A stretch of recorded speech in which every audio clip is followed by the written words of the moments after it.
Okay, here we have a typical Victrola 4 in as found in the attic after 80 or 90 years condition.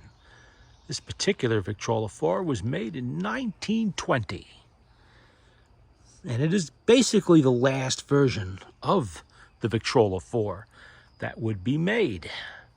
They changed it midway through 1917 to improve a few things on the motor, the case design, and whatnot, and it pretty much stayed the same. Now, this is the base model Victrola. This is where you started. You know, you're fresh out of school, you don't have that much money, just started a family, so you buy a small machine like this. The original price was 25 bucks, I think. Dropped it to about 15 by this time. Still a lot of money. You're talking hundreds of dollars in today's money. Then, of course, as your circumstances improved, you moved up the line. Maybe the next one you bought was a Victrola 9, or then you moved up to, or you might just go straight to the Victrola 11 floor model, and you ended up with a 16 or a 17 or an 18, depending on your means. That was the model design anyway. It's why they had all the different models, just like with the car companies. You start with the Chevette, you end up in the Cadillac. You get what I'm talking about. Anyway, this turned up in a junk shop. A friend of mine found it when he was up here recently, scrounging around. Pretty typical for this machine. I managed to get the turntable off with the assistance of Croyle, invaluable aid when you're trying to get stuck parts to come out without employing the use of a hammer. A few other things on the table here that aren't related to this. We have behind it, there is a dentist's traveling tool chest. It is currently soaking up large quantities of wood feeder because that tool chest looked pretty much like this Victrola when I got it about a week ago. It had been sitting a very long time. It was still full of tools, but that is a video on another channel, not here. And we have the lantern. The lantern is a Dietz Little Wizard. You can see it is currently functional. That was a ball of rust when I got it at a car show swap meet a few weeks back. I had to soak the entire lantern in Evaporust to get the rust off of it. It was that bad. And then I had to reconstruct most of the tank's bottom using liquid steel on the outside and fuel tank sealer on the inside. And it appears to have worked. It has been sitting there for over 2 hours and hasn't leaked a drop of oil out of it. And that is an original New York Dietz Little Wizard, not a Chinese knockoff or, modern version of the Dietz, also made in China. These are high quality lanterns, and I wanted to see just how far you'd have to go to bring it back. And it wasn't all dented and bashed up. When they're like that, I pretty much use it for parts. But if it's just rust holes, yeah, I can deal with that. And rust, I painted it safety red, which I usually use for my gas cans and such, my metal gas cans. And good color for these lanterns. Totally functional. And that'll be hung up somewhere, just in case the lights go out. Anyway, back to this. I told him to go ahead and buy it. It was $40. They initially wanted $60. They dropped it to $40. And 50 bucks, 40, 50 bucks, that's pretty much average for something like this when it's basically a parts machine. This is not pretty. We have veneer separation on top, and I'll talk about that in a minute. A little bit on the bottom there, not too bad yet. All of the parts on the outside of there, it still has the plaque, the number plaques on there. We have a nasty dent in the tone arm right here. The reproducer was missing, so that's part of the and the crank. So that's part of the reason they dropped the price to 40 bucks. Everything, wood-wise, it's all there. The veneer may be lifting, but it is actually still there. It's not ripped off like you sometimes see. This can be re-glued. Right, it may be missing, it's missing a little bit there in the corner, not critical. These, types of machines don't really sell for big money, okay? After I do a motor service on this, possibly even replacing the mainspring if it needs it, I'm going to sell this for like $225 around in there somewhere. It's all cleaned up. I know it looks terrible now, but it will look a lot cleaner later on after I employ cotton cleanser cleaner on that. Scrub the heck out of it. I'll end up with a whole bunch of rags that look like that. And then I will put wood feeder, just like the box over there is sucking it up. This will too, and it'll improve its looks tremendously. What was hilarious, though, is when this machine got here, and he showed it to me, I'm looking it over, and I open the sound doors, and what do I see inside?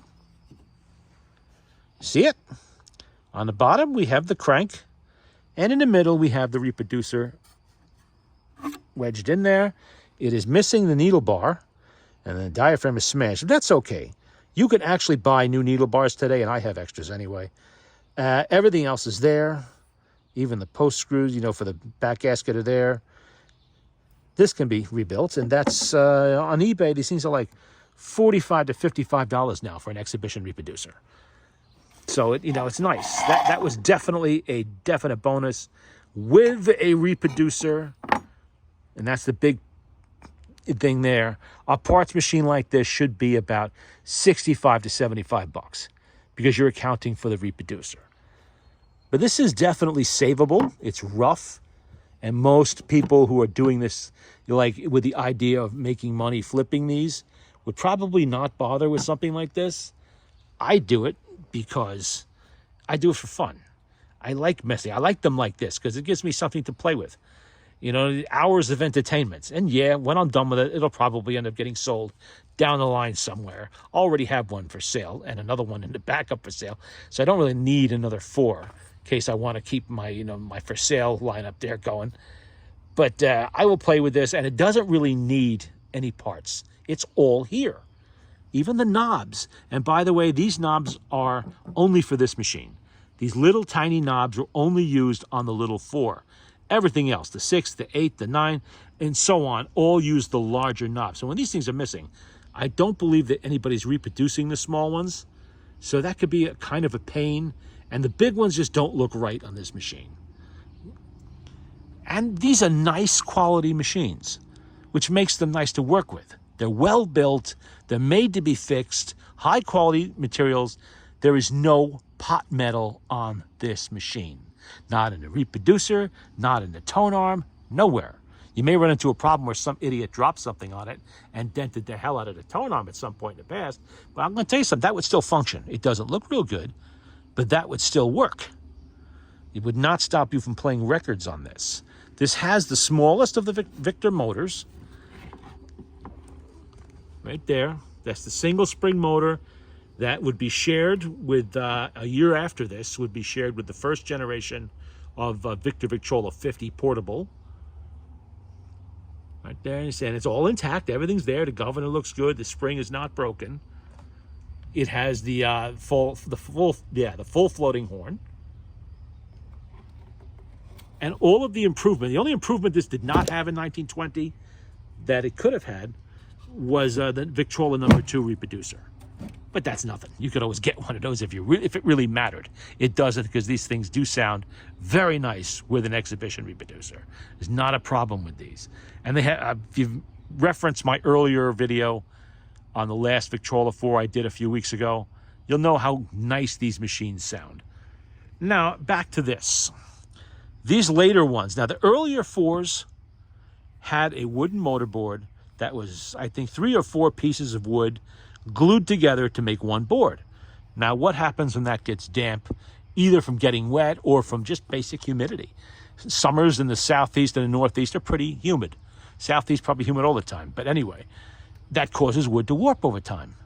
So especially if the shellac gets thin, it's not being taken care of. So what would happen is these boards would warp, the joins would separate because it's only hide glue holding this together.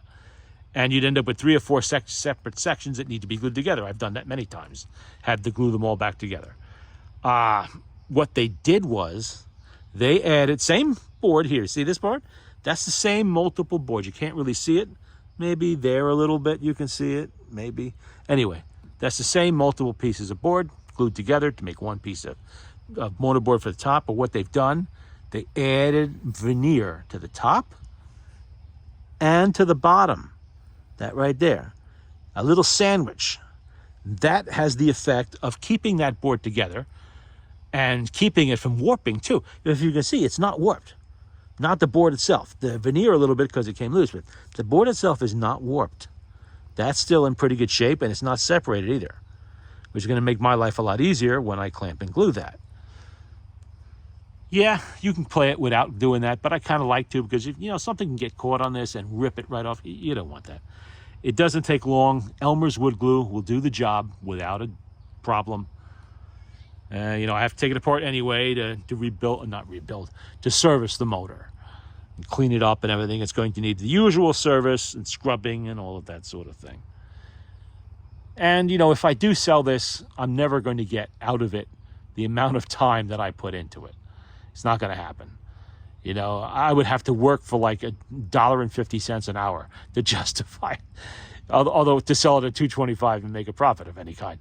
But, the average shop that does that kind of work doesn't work for $1.50 an hour. More like, maybe $100 an hour. I don't know what a professional cabinet maker gets these days to mess with something like this. Or one of the phonograph repair places. And like I said, it's such a common machine that it's just, the money is not there. If you're looking for a big payday, this is not the machine to do it with. There aren't a whole lot of Victor machines or any phonographs out there from this era that you're going to get a huge payday on, especially if you don't put in any work. Coming to mind for the Victor lineup, the Victor 12 tabletop. They made like 4,000 of them, probably 200 left in the whole world.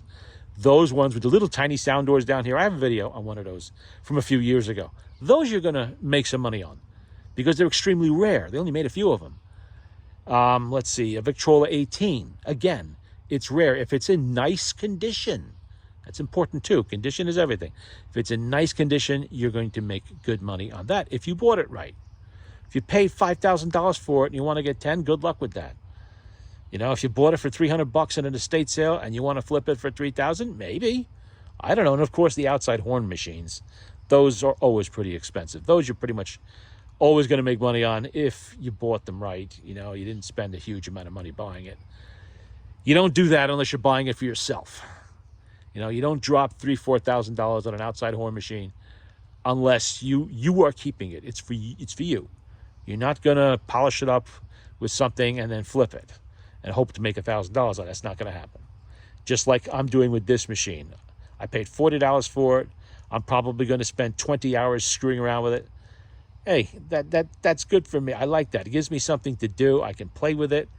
And in the end, if I want to sell it, I can. If it doesn't sell, I really don't care because I don't have huge money in it. Everything I'm going to do to this machine is in-house. I have all my supplies are here. I don't have to buy anything for it. All the parts of the reproducer are just sitting in my other Gerstner chest. This is, by the way, that's not a National. It's not a Gerstner chest. My other Victrola one is, and that one has lots of reproducer parts in it from when I rebuild reproducers, and I know I have all the spare parts to make that right. So, for me, it's not a matter of money. Everything I have is already here. I don't have to spend money to do it. And it's a holiday weekend. It gives me something to do. And it's not another heavy Victrola 9, which I really don't want to tackle right now. Those 47-pound machines can be brutal after a while, and I'm not really supposed to lift heavy weights. So this one's only about, 10 pounds maybe, probably more like 9 or 8, so it's not really that much. And you take the motorboard off them, you have the weight, not too bad. And that'll be my project here, probably over the next several weekends, because that's not going to be something I can do all today. Things like clamping and gluing, that takes time to dry, all of that stuff. But I'm definitely going to disassemble it. But I thought you'd like to see that. This is your typical attic Victrola. And this is how you want to find them. I know you're saying, why? It looks horrible. No. This means nobody's been messing with this machine. See, that's the hardest thing. Which one did I recently do? Well, the last Victrola 4, and I think one of the 9s before that, somebody had been playing with it who didn't really understand how to work on Victrolas. And there were a lot of screw-ups I had to go back and fix again. With this, I don't have to do that. Anything that's broken was broken back in the day. Nobody's been hammering on it. All the parts are still there. I know what to do with that. That's easy. I don't have to be a detective and find out what people tried to fix and then go back and fix it again. Hate doing that, but sometimes you have no choice. And when you see a nice dirty machine like this with the lifting veneer and the faded deck, old barnwood look, nobody's been messing with it. I know it looks nasty now, but remember, that box over there, which is improving by the minute, Looked exactly the same way a week ago. And I got it at a good price because of that. If it had been all nice and cleaned up, I'd have had to pay double what I paid for that. So, and probably the same with this. They wanted $150, $200 for it, or it's a junk shop, so who knows, probably pretty high. If somebody had cleaned it all up and made it nice, like I'm going to do with it. So, and same thing for the lantern. I'd rather buy a ball of rust and fix it than pay for one that's in this condition, because I know I can make it in this condition. So, I don't need to pay someone to do that. And 4s are always popular machines. They're easy to truck around. You can ship them pretty easily too. It's not a portable, but it's light enough to be one, especially if you're only moving it around your house and that kind of thing. Or maybe out to the car. You could take this on a picnic. You didn't have to buy a Victor Victrola 50 for that. It was more convenient, and it probably had a better sound with the 50's rather unique horn setup. But these were easy enough that you could just schlep it along. And in fact, they did make a carry case for this. Aftermarket. Victor didn't do that. It was made aftermarket. There was a carry case, and there was also one of those little tables that you can insert this into and turn it into a big, tabletop, a big floor model phonograph. Not that big, but you know what I mean. All kinds of aftermarket accessories were made for these 4s. And it even has a little bit of the, I don't want to tip it back and lose it. A little bit of the label still under there, and the bottom panel is still there. That's a surprise. A lot of times when these things get damp, the bottom panel's first thing to go, because that's just a thin piece of solid wood. It starts to warp and ripple, and then it falls off, and it's gone forever. Easy enough. Wall paneling is all you need to make another one. It's not that big of a deal. I've done it more than once. But it's nice to see the original is still there and it's not warped. There's like a little bit of separation here. That's nothing. That's normal for very old wood. It's not going to affect the machine. The doors all open and close very nicely. They're not binding up, anything like that. So that's good. That's just cleaning. This is just gluing and clamping. I can glue that to improve its appearance quite a bit. Simple Elmer's wood glue. Easy to use. Remember when you were a kid and you put it all over your hands in elementary school to give you that wrinkled 1,000-year-old look? Yeah, well, that same stuff.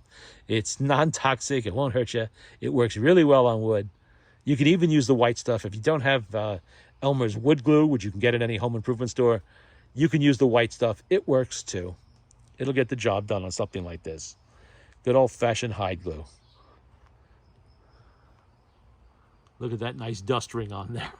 That shows you how long it's been since that turntable was off of this machine. A very, very long time. And it doesn't look that much different on this side. Nice dust on there. The escutcheon is still there.